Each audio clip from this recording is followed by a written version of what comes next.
Thanks for tuning in to horse racing coverage on Proline TV.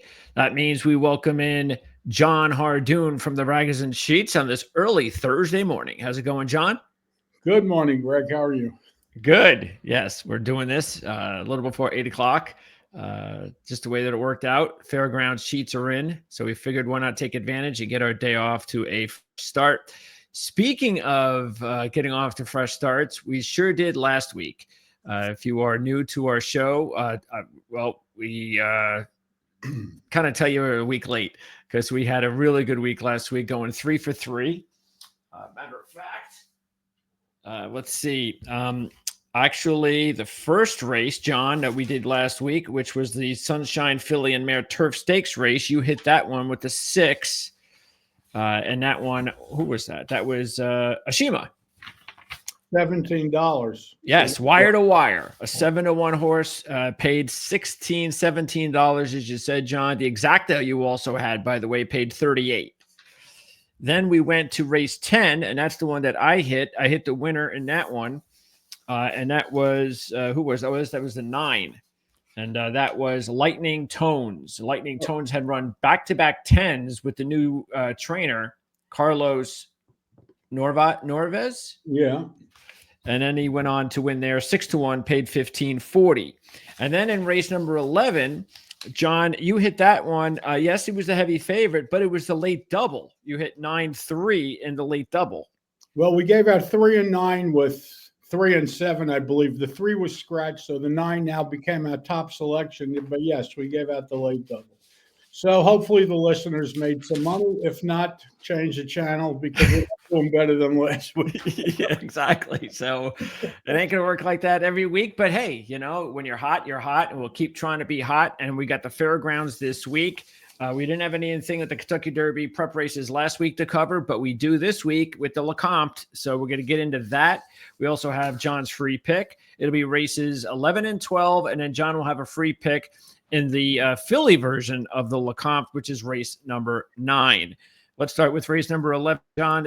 Both of these races, by the way, are 1 mile and a 16th, and this one is the Louisiana Stakes, $175,000 purse for 4-year-olds and up. Should go off about 6 o'clock. And the morning line favorite is the 1 Hit Show, the 5-2 shot. Might as well start there, John. Clearly the favorite in the race, the horse to beat, has a couple of grade 2 wins, a grade 3 win. All of this has come pretty recently. This is a horse that ran in a couple of the Triple Crown races, did not hit in the money, but still finished, 5th and 4th. We see a lot of 6s here, ran a 6 in October. Then the 11, the last time out. That's the only blip we've seen, even though the horse has run double digits before and responded in good form after that. Listen, he certainly has a chance. He's the favorite in the race. Brad Cox is the trainer, and everybody knows how good Cox is. But if you're looking at numbers, I would try to beat this horse. I would use him in my exactas, but I would never key off of him, not at a short price. All right. Now, there's a lot of horses in contention here. This is definitely a tough handicapping race, but a race that there will be some options. The 2 is Warrior Johnny, a 10-1 shot, had a 6 in November, came back with an 8. Now, the 8, which was the last start at the fairgrounds at this distance. And as a matter of fact, if you look at it, the last 2 times Warrior Johnny has raced at this distance, he's come away with 8s. He's 6 out of 7 at this distance, and you're getting 10-1 on Warrior Johnny. Yeah, listen, he's a must-use. He was a possible key, but I'm going to key someone else in the race, but I'm certainly using this horse, especially at the price. The trainer, Phil Bauer, does a terrific job, and this horse just always seems to fire. On rare occasion, he'll throw in a clunker, but not this time. He's ready to go. The 3 is Pipeline, a 12-1 shot. Now, Pipeline is, if you look at it, he's 2-0. He's got 2 wins on a fast track 1 mile and a 16th. Matter of fact, he ran an 8 a couple of starts ago. I'm not going to worry about that 23 because that wasn't slop. So this is a horse that I think, look, trainer is having a great meet. Sherry DeVoe, 2 out of 3 at this distance, as I said, and 2-0 on the dirt fast track. The fact is you're getting 12-1. The big deterrent is the 7-year-old, but you are getting 12-1. Yeah, he's okay. But again, I'd rather play the 2 Warrior Johnny than the 3 Pipeline. But people that want to play Pipeline, there's nothing wrong with this horse. Yeah, because Warrior Johnny has 2 6s and Pipeline has just one single 8. All right. The 4 is Heroic Move, an 8-1 shot. Now, Heroic Move has a grade 3 win, also has 2 7s in his last 2 races at this distance. Yeah, one was at Mountaineer, one was at Zia Park. So those are kind of like minor league tracks compared to fairgrounds, I would say. He's okay. He's another horse in the race. Again, you can make a case for a lot of horses, and unfortunately, he didn't make my cut. I think you have better options. Yeah, the whole minor league deal usually does work against these horses when they come to the big ones. Okay, next up. And by the way, keep in mind too, is we've talked about this plenty of times. This horse does look like he's a little bit of an up and downer. Right. 7-11, 7-11, 9-11. And then if that case, then you're going to get a higher number in this race if his form holds. Okay, the 5 is Skinner. A 9-2 shot. You got Ortiz. You got Sherry's also training this horse. So you got really the 2 best combos as far as rider and trainer statistically in this race. They paid a pretty good penny for this horse as well. Has a grade 3 win last time out. And now the new trainer. So she takes over for the first time after the win and the 7. So the horse seems to be improving, moving in the right direction. A lot of races in California. So this horse is shipping. Not sure if she's shipped before. Well, she's shipping. He's shipping and he's staying with Sherry DeVoe. It's a barn switch. It's the same owners. The same owners own the horse in California. They now transferred this horse to Sherry DeVoe. Listen, this horse was highly regarded as a 3-year-old. They had a lot of hope for this horse. Finally put it together the last couple of races. I like this horse in this spot. I like Jose Ortiz riding. He's hitting at about 30% there. The trainer's hitting at over 30%. It's first time for her. This horse is not the favorite. And this is my top selection in the race. All right, there you go. Skinner, 9-2, 5 horse. Let's move on to the 6 horse, another 9-2 shot, Cook Creek. Rosario on board for the first time, Michael Maker training. We do see the last time this horse ran at this distance, he ran a 7. Since then, and that was a win at Churchill. Since then, he's kind of gone the opposite direction, John, 9, 9, and 10. I agree with you. And not only that, but he's not much of a price. He's 9-2. I think you have better options than this horse at 9-2 in the race. Velocidor, the 7 at 15-1. This horse has 3 9s in the last 5 races, but nothing better than that. No, I don't like this horse at all. Track Phantom's interesting. The 8 at 8-1, coming off at 10 at this distance. And again, no single digits. But the reason I say this horse is interesting is won the Lecomte last year. So let's keep that in mind. Has a couple of wins at fairgrounds. Has 3 wins at this distance as well. They paid good money. You got Hernandez. You got Asmussen. Raced in the Kentucky Derby. Didn't fare too well. But the reason I think this horse is interesting is just because he's 4 years old. So yeah. he's got room to improve, and maybe we just haven't seen that single digit yet. Yeah, but he's not going to be a price. He always goes off short. I mean, the only time he was ever a price was in the Kentucky Derby when he was 41-1 that day. The rest of his races, he goes off basically anywhere from 2-1 to 3-1. Yeah. The only thing he really has going for him is that he does like fairgrounds. He has 2 wins and a second at fairgrounds. He's 3 for 4 at the distance, but I don't think he's going to be much value. And for that reason, I played against him. Yeah, if for some reason you get value, then go ahead and give her a try. But if not, then that is the way to go, probably, as John said. Now, the 9 is an 8-1 shot. Now, this is interesting because the 9 is like one of those sheet horses, which is what we like. Take a look at the sheets, and in the last 7 races, 6 of them have been single digits. 3 of them have been 7s, and he's coming off a 6 in his last race, which happens to be at fairgrounds. Now, look, that was a 6 furlong race, but the last 2 times he ran at this distance, he ran a 9 and a 7, and you're talking about an 8-1 shot in the 9th position. Listen, he never runs a bad race. I'm going to use him just strictly off of number power. The 12 that he ran 4 starts back was off the 7 with no rest. His only other bad race this year was on the grass 6 races back when he ran the 14. Throw those 2 races out, and look what you have, 7, 9, 7, 6. So for that reason, I am using this horse. And the 10 is a 10-1 shot. It's kind of similar in a way that I mentioned that the 8 seems to be getting better and limited races. Look, last year was terrible, just completely washed out last year. But this year started off, and now this is obviously a big difference. You start off in January, you get an 11. And you win the race. Something, I don't know. I guess something might have happened. We didn't see him. How about the fact that he got Lasix that day, and he certainly was a Lasix jump up. He had Lasix for the 9 last time out as well. Okay. Problem with this horse is Saturday he's coming off of Lasix. And he ran the 11 and the 9 in those 2 races, winning both of them. And yeah, so that's look, it's 10-1. And it's not the worst idea. No, he's lightly raced, and he has a license to get better. He's now 4 years old, but he only had all of 2 races last year, so obviously there was some physical problems. Again, you can make a case for a lot of horses, but that's the kind of race it is. So he's up against it, breaking from the 10 post at 1 1/16 at Fairgrounds. Not a good post to be breaking from, but it is what it is. All right, John. So you've got the 5 Skinner, and what else you got? I'm putting the 5 Inexactas over, the 1 Hit Show, the 2 Warrior Johnny, and the 9 Combrino. I have no idea. It's the 9 horse. Yeah, that's going to be an interesting one to figure out.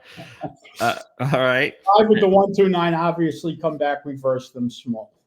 Okay. And I'm going to go ahead with the 1, and so I'm going to look for some long shots here. So that means I'm going to get rid of the 5. I'm going to put the 2 in. I'll also put I'll tell you what, I'll put the 3 in, and I'm going to put the 9 and the 10 in. So I'm going to do 1, the favorite, over 2, 3, 9, and 10. All right, now let's go to race number 12, and this is again another 1 mile and a 16th race. This is the big one. This is the Lecomte. This is for points for the Derby, I believe. Yeah, this is the first 20-point race. So we've now said goodbye to the 10-pointers. We're hello to the 20-pointers. And so things start to get a little bit interesting here as we get closer to Kentucky Derby time. 1 mile and a 16th, and this race will be run at about 6:30 on Saturday. And again, obviously 3-year-olds, purse 250. The morning line favorites now, and there's a 14-race field. And what's interesting is the top 2 morning line favorites are on the outside. You have the 13 Built. That's a 3-1 shot. And the 11 is next, the 9-2 shot, Disco Time.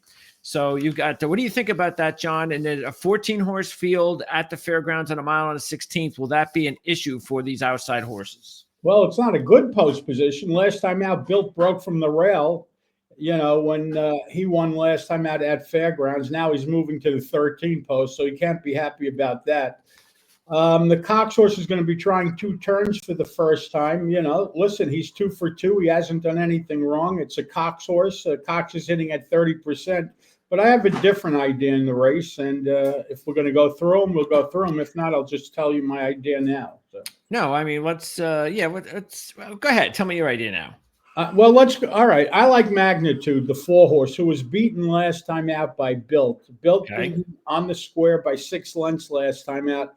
However, Magnitude has been around 2 turns. Yes, Built ran around 2 turns last time for the first time, but Magnitude is getting better. His last 2 races were both around 2 turns, one of them at Fairgrounds. Jose Ortiz re-rides. You're getting 6-1 on this horse, and I think this horse is making a forward move off the pair of 13s that he ran last time out. So he becomes the key for me in here. Yeah, this is the horse that was runner-up to Built in that last race, the Gun Runner. So now he's got a little bit of a better edge here with Built being on the outside. We'll see if he can take advantage of it. The other thing too, John, is that Built coming off the 10. This is something that this is definitely a bounce possibility, isn't it? It certainly is. But another thing about Built last time out went wire to wire in a 5-horse field. Nobody challenged this horse. He got off to a lonely lead, and nobody bothered him. And, he got brave on the front end. Now he's in a 14-horse field, completely different situation today. And for that reason, I think he's vulnerable. Yeah. Okay, totally agree. So let's take a look at some other potential top contenders, or at least let's take a look at the ones that stick out. Starting with the one, because you got a Dwayne Lucas horse. I guess Dwayne decided, maybe talked an owner in. I don't know. Hey, I'm going to buy this horse. Let's throw a bunch of money at him, and nothing's happened. But what has happened at least is you go wire to wire last time out, and in the last 3 races, you're at 13, 14, and 11. Now you do have 4 second place finishes, so the horse has been close. Do you think at 10-1, the horse is ready to maybe take that next step? Well, he's been sprinting. So he's got 7 races in his career, all of them sprinting. Now he's being asked to stretch out for the first time. He's going to go to the lead. He's going to add more speed to the race. I don't like him in this spot. He did run second 3 starts back to a horse named Barnes. Barnes was a $3.2 million purchase by Bob Baffert's group. He ran that day at Churchill. He got beat ahead to Barnes. Barnes since then came back and won. And Barnes is actually the favorite as we speak for the Derby. So the Derby favorite beat this horse by a head the last time they met. Not that I'm just pointing sure this extra stuff out for people to pay attention to. All that being said, I don't like this horse in this spot on Saturday. Yeah, the only reason that I would even think of taking this horse and putting him into my exotics is because of the fact that it's Dwayne Lucas and he can do these things. You go, that shouldn't happen. That shouldn't work. And then boom. And you're like, damn, he did it to me again. So anyway, and he's 10-1. Look, if he was a lower price, forget it. But he's 10-1. All right. Also, let's point out the 3, Admiral Dennis. You get the Rosario upgrade. He's 8-1. I like this horse because why is it a Rosario upgrade? I don't think Rosario is better than Luis Saez, to tell you the truth. Okay. I think they're equal. If anything, Saez is probably riding better now than Rosario is, to tell you the truth. Okay. Problem with Admiral Dennis is why the horrible race last time out. It's Cox. Well, he bounced.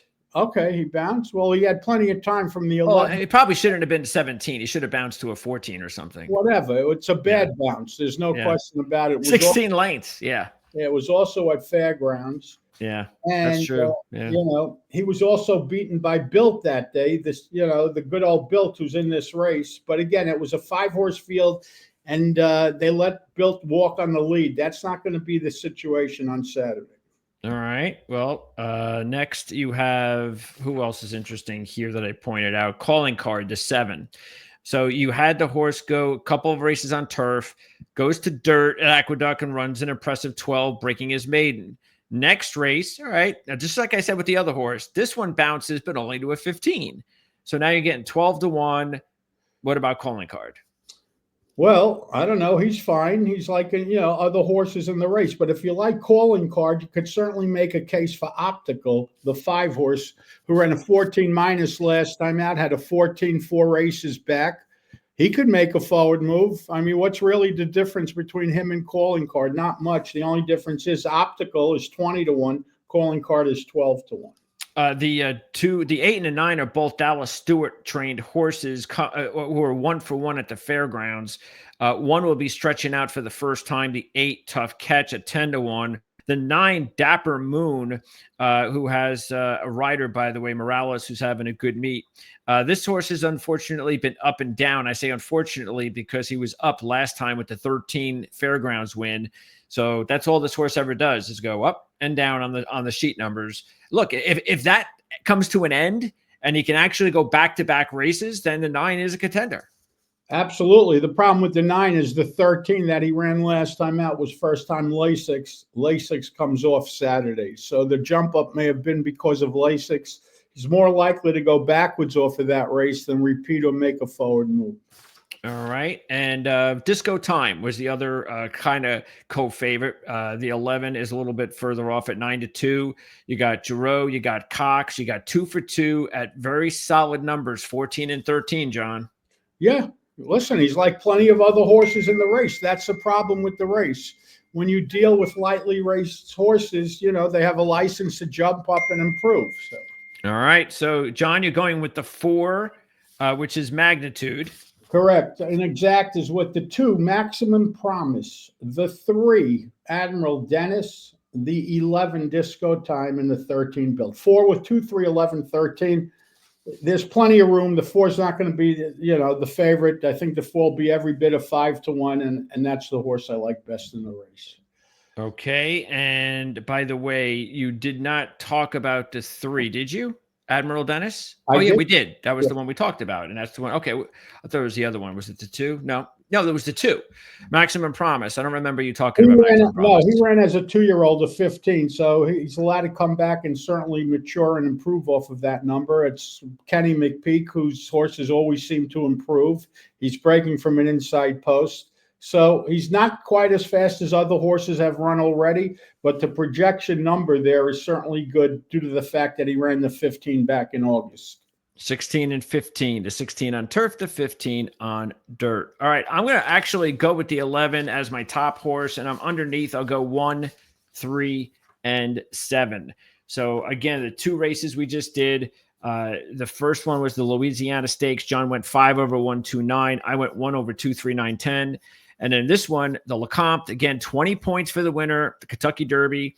John went 4 over 2, 3, 11, and 13. I went with 11 over 1, 3, and 7. John has a free pick, and this is going to be the pick from this card, of course, race number 9, which is basically, as John, you mentioned before, this is, or off the air, this is the Philly comparison to the Lecomte. So a kind of big race for these fillies at this stage of their careers. And who do you like? Well, the favorite in here, Simply Joking, ran a huge figure first time out. She ran an 11. She's 3-1. She's the most likely winner in the race. It's not a race that I would even be doing under normal circumstances. They're one-number horses, but it is one of the bigger races on the day, and people have asked about it. So I like the 3 in there, Simply Joking. Exact is with the 1, Chasten, the 2, Golden Gamble, and the 8, Bless the Broken. 3 over 1, 2, and 8. And what is the number we have on the 3? An 11 first out. 11 first out, and the 3-1 shot. Give me that again. 3 over 1, 2, and 8. 3 over 1, 2, and 8. Next week is gonna be big. Wow. Next week, we've got Gulfstream, a lot going on at Gulfstream Park, a lot of big races and a lot of other big races going on. I'm sure we're going to stick with Gulfstream, but we'll let you know what's going on. It's Pegasus World Cup Day. That's the biggest day of the meet. So, yes, we will be doing that. Should be a really big day. So, again, let us know if you have any questions, comments. Again, make sure to subscribe here over at Proline TV. And if you have any questions regarding anything at all, check the links in the description as well. That's where you can find out all sorts of cool stuff, including how to maybe follow any trainer you like, including Chad Summers, who has a Kentucky Derby horse at this stage so far. It's kind of early, but don't forget one of the horses we talked about last week from the previous week's racing. He has a really good potential horse there, John. Cyclone State. He's doing terrific. The horse has never done anything wrong. He continues to improve with each start. Why not? Yeah. So if you want to follow Chad, we'll have links in the description how you can do that, including, of course, signing up with John to get all of his packages. John, appreciate it, and I'll talk to you next week. Okay, Greg. Stay safe and be well, my friend. Thank you.